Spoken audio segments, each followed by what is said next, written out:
Ada juga sedikit saya kasih kisah, ya, ini berhubungan dengan peperangan tapi ini di perang Badar. Kisah Abdurrahman bin Auf ini dengan Umayyah bin Khalaf dan Bilal, ya, dan Bilal. Ini kisah tambahan ya, kisah tambahan. Abdurrahman bin Auf ini dulu waktu di Mekah tadi saya bilang dikenal dengan Abdu Amr atau Abdu Ka'bah, namanya begitu. Waktu kaum muslimin di perang Badar memenangkan peperangan, maka salah satu pemimpin orang kafir itu namanya Umayyah bin Khalaf. Umayyah bin Khalaf ini nggak bisa lari dari medan perang karena kudanya lepas dan tubuhnya terlalu besar, orangnya gemuk sekali. Umayyah bin Khalaf ini adalah tuannya Bilal waktu di Mekah. Jadi yang taruh batu panas di dadanya Bilal, yang seret di padang pasir, yang cambuk, ini Umayyah bin Khalaf nih. Nabi SAW pernah memberitakan kepada sahabat, waktu pertama hijrah ke Madinah, kalian akan membunuh Umayyah bin Khalaf. Gitu kan? Umayyah bin Khalaf ini berteman dengan satu sahabat yang terkenal tadi, Sa'ad bin Rabi, ya, yang nanti bersaudarakan dengan Muhajir, gitu kan? Berteman dekat. Jadi kalau Umayyah ke Madinah datang ke rumahnya Sa'ad, kalau Sa'ad ke Mekah maka Sa'ad ke rumahnya Umayyah. Waktu seluruh muslimin sudah hijrah, saat ini kepala suku di Madinah terkenal. Dia kebetulan lewat Mekah dan dia mampir. Umayyah jamu. Kata Sa'ad, wahai Umayyah, kalau sudah kosong sekitar Ka'bah beritahukan karena saya ingin tawaf gitu. Lalu kata Umayyah, baiklah. Lalu Umayyah pergi kumpul sama teman-temannya di Darun Nadwa di sekitar Mekah. Ini setelah seluruh muslimin hijrah, dan siapapun muslim yang datang maka halal darahnya, mereka bunuh. Tapi Umayyah ini tahu kalau saat teman dekatnya nggak mungkin dia bunuh gitu. Dan ini kepala suku di Madinah, kebetulan kepala suku Aus ya, yang sangat terkenal dengan keberanian mereka. Nanti kiprah-kiprahnya setelah masuk Islam itu sangat luar biasa di peperangan. Ringkas cerita adalah Sa'ad mengatakan, Umayyah melihat malam hari sudah kosong Ka'bah, dia bilang sama Sa'ad, wahai Sa'ad, sekarang sudah kosong, kalau kamu mau tawaf silahkan. Dia bilang baiklah, pergi bersama berdua. Dan pada saat itu awal malam, kurang lebih kita sekarang jam 11 malam, Ka'bah sudah kosong tapi penuh dengan berhala-berhala pada saat itu. Baru mau tawaf, Abu Jahal datang. Abu Jahal ini Fir'aunnya umat yang sangat membenci Islam. Lalu kemudian dia bilang kepada Umayyah, wahai Umayyah, siapa yang bersama kamu? Kata Umayyah, ini Sa'ad bin Rabi, pimpinan Aus dari Madinah. Abu Jahal langsung marah, mengatakan, wahai Sa'ad, beraninya kau injakkan kakimu di Mekah, kau tahu kami akan membunuhmu. Kata Sa'ad, wahai Abu Jahal, kalau seandainya, waktu itu dipanggil Abu Hakam ya, tapi muslimin memanggil Abu Jahal, wahai Abu Jahal, kalau kau berani menyentuhku, aku akan melawanmu, kau mati atau aku mati. Dan kalaupun aku terbunuh, sukuku akan datang menyerang Mekah, dan kau tahu bagaimana beraninya Aus, mereka siap mati demi kepala sukunya, gitu kan. Kata Abu Jahal, saya nggak peduli, pokoknya saya akan bunuh kamu. Ributlah dua orang ini antara Abu Jahal dengan ya Sa'ad bin Rabi. Umayyah bin Khalaf bingung siapa yang harus dia pilih. Dua-dua temannya, tapi dalam riwayat ini tiba-tiba kecenderungan hatinya tertuju kepada Abu Jahal. Lalu dia bilang kepada Sa'ad, wahai Sa'ad, jangan kau angkat suaramu. Ini bahasa Arab ini seperti itulah, ini punya bobot, artinya dia marah. Jangan kau angkat suaramu di depan ya Abu Hakam, maksudnya Abu Jahal, karena dia pemimpin lembah ini. Sa'ad merasa tersinggung, kok sahabat malah tidak dibela, gitu kan. Kata Sa'ad, hai Umayyah, mulai sekarang persahabatan kita putus, dan perlu kamu tahu, kalau Nabi kami Muhammad SAW telah menyampaikan kepada kami bahwasanya kami akan membunuhmu satu waktu. Ini waktu awal-awal hijrah, gitu kan. Lalu Umayyah bin Khalaf ini kaget. Dia bilang, Muhammad mengatakan kalian akan membunuhku. Kata Sa'ad, iya. Waktu itu subhanallah, Umayyah ini benci sama Islam, tidak mau masuk Islam, tapi dia tahu Nabi SAW orang yang jujur, tidak mungkin dusta. Kata Umayyah, demi Allah Muhammad gak pernah dusta. Tapi apakah memang diberitahukan saya akan kalian bunuh di mana? Kata Sa'ad, tidak ada informasi, tapi informasi saja kami akan membunuhmu satu waktu. Lalu Umayyah ini dalam kondisi menangkap berita tersebut, ketakutan, dia meninggalkan Sa'ad dengan Abu Jahal yang lagi ribut nih. Dia pulang ke rumahnya, lalu dia berkata kepada istrinya, wahai istriku, tahukah apa yang dikatakan Sa'ad kepadaku? Kata istrinya, tidak. Katanya Muhammad menginformasikan kepada pengikutnya kalau pengikutnya akan membunuhku. Kata istrinya yang kafirah juga ini berkata, demi Allah Muhammad gak pernah dusta. Jadi dia tahu kalau ini benar, gitu kan. Demi Allah Muhammad gak pernah dusta. Tapi apakah diberitakan kau akan dibunuh di mana? Kata Umayyah, gak pernah. Kata Sa'ad, tidak ada, gitu kan.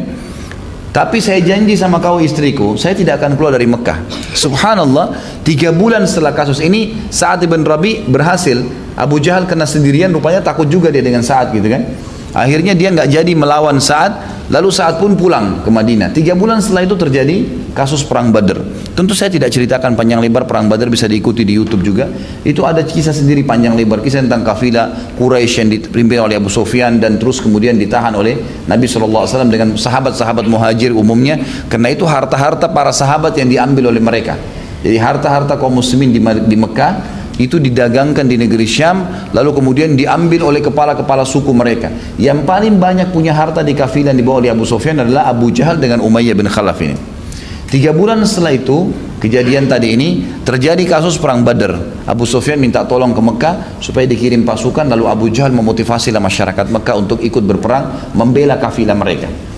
Waktu itu Abu Jahal memotivasi semua orang, akhirnya orang banyak bergerak. Satu-satunya orang kepala suku yang tidak bergerak di Mekah, Umayyah bin Khalaf. Duduk, dan dia punya 300 personil, itu pasukan intinya Quraisy. Tidak ikut berperang, duduk semua di depannya Umayyah. Lalu Abu Jahal bilang, wahai Umayyah, kenapa kau tidak siap-siap? Kafilah kita akan diserang. Kata Umayyah, wahai Abu Hakam, kau lupa apa yang Sa'ad bilang berapa bulan lalu? Muhammad akan membunuh saya, gitu kan. Kata Abu Jahal, itu dusta, kenapa kau percaya? Nggak mungkin. Dia bilang, pokoknya saya percaya, saya nggak mau keluar. Abu Jahal licik. Abu Jahal pulang ke rumahnya, dia ambil menyan, ya, dupa yang pada saat itu baunya ditahu nih bau perempuan. Jadi kalau seandainya ada yang laki-laki pakai itu berarti aib, ini banci gitu. Begitulah, ini terkenal pada saat itu. Dia pulang, diambil menyannya istrinya, dupanya istrinya dibakar di arang, terus dia bawa ke dekatnya Umayyah.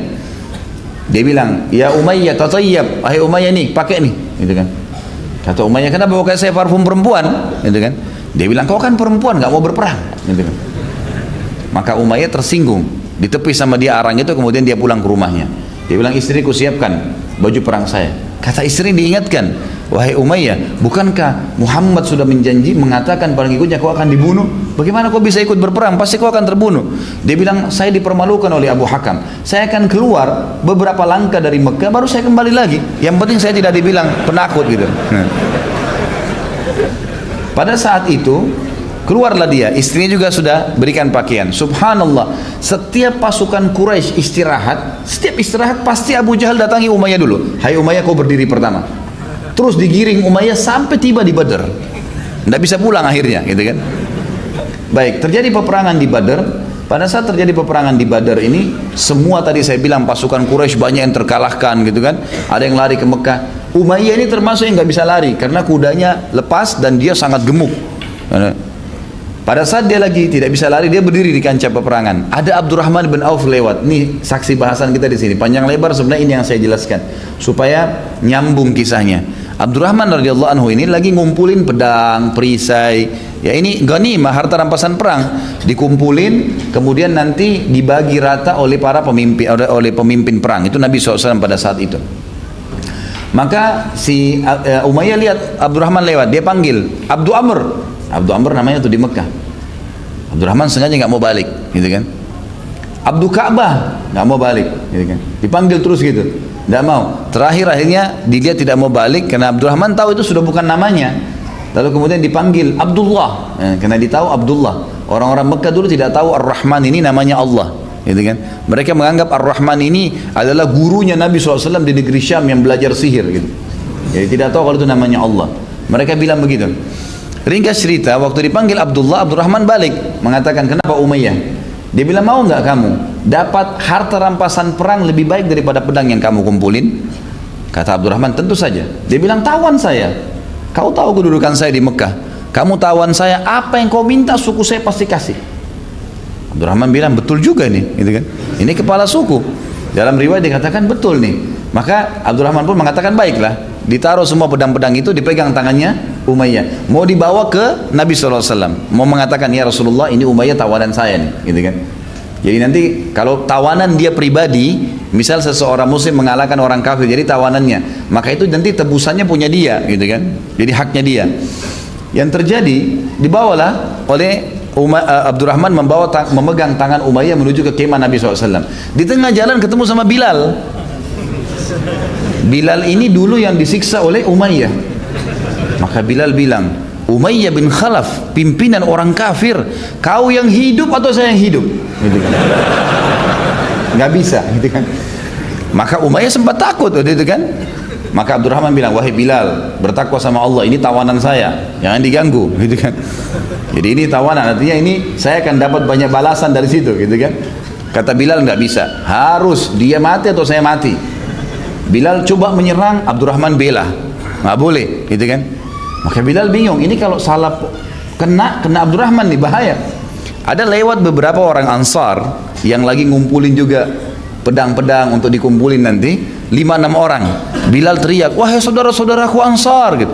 Datang mereka, gitu kan. Waktu mereka datang, tahu, ingat tak kisah orang yang taruh batu panas di dada saya waktu di Mekah, gitu kan. Kata mereka, iya, ini nih orangnya nih. Ini dia nih, ini dia Umayyah yang taruh batu, yang siksa saya. Bilal terus memotivasi mereka, sekarang kita bunuh nih, keroyokin. Abdurrahman bingung nih, hadapin bukan Bilal saja tapi 6 orang sekarang, gitu kan. Kata Abdurrahman, wahai Umayyah, baringlah, gitu kan. Umayyah baring, Abdurrahman tidur di atasnya, nggak boleh ada yang sentuh nih, ini tawanan saya, gitu. Bilal terus bilang, tusuk dia, ini musuh, ini orang kafir. Maka sahabat-sahabat tusuk-tusukin dari bawahnya, ya. Abdurrahman sampai akhirnya Umayyah bin Khalaf mati, gitu kan. Jadi seperti berita dari Nabi SAW kalau muslimin akan membunuhnya. Itu tadinya tawanan, gitu kan? Tadinya tawanan. Maka Abdurrahman mengatakan sambil tersenyum kepada Bilal, semoga Allah mengampunimu Bilal. Ini dulu saya bisa dapat gunung dari orang ini. Gitu. Tapi itu selingan kisah tambahan, kisah tentang Abdurrahman di perang Badar dengan Umayyah bin Khalaf. Dan ini memang pimpinan orang-orang kafir pada saat itu.